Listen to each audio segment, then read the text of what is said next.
More than a dozen fire companies from across Pennsylvania, Delaware, and New Jersey responding to a fire at this vacant church in Chester. And the fire proving to be a difficult one for crews to knock down. Kelly, so many people sharing memories with you today as they're sad to hear and see what happened to this vacant church. Yeah, Sheba, that's exactly right. For the city's own mayor, he says he actually went to school here in the 70s, so it was devastating to see it like this today. Sadly, the building will likely have to come down now. Actually, me and a couple neighbors, we heard like a boom noise. Lifelong Chester resident Lakeisha Sudler says she called 911 early this morning, fearing the worst for the former Immaculate Heart of Mary Roman Catholic Church. It was officially decommissioned in 2024, but holds a lot of memories. It was a food pantry, so it helped the community, but they're gonna miss that church. A lot of people have a lot of memories in there.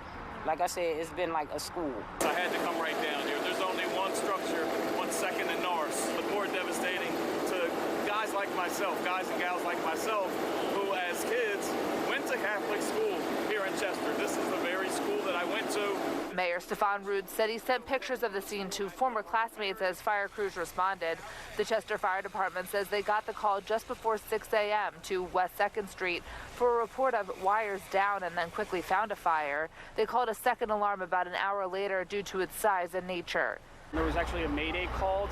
Some of the crews became disoriented. The building was evacuated. All crews were accounted for.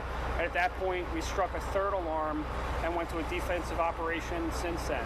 Commissioner John Paul Shirley says church fires are always challenging, but in this case, the fire continued to burn in between the basement and first floor, an area they couldn't reach. The other problem, too, is that floor is marble, and it's sitting on wood, and what will happen is those wooden joists can burn away, and the weight of that marble can actually cause it to collapse.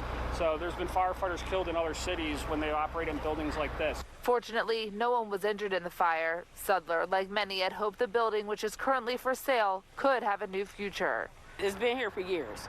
You can ride down 291 and notice it. It's a historic church. You can't miss it. We're gonna miss it though. And I can tell you the road reopened here around 4:45, and they are now down to just one small crew to monitor the building. Fire officials did say those initial calls about the wire did lead them to believe that this was electrical and started in an area behind the altar, but that official ruling is still under investigation.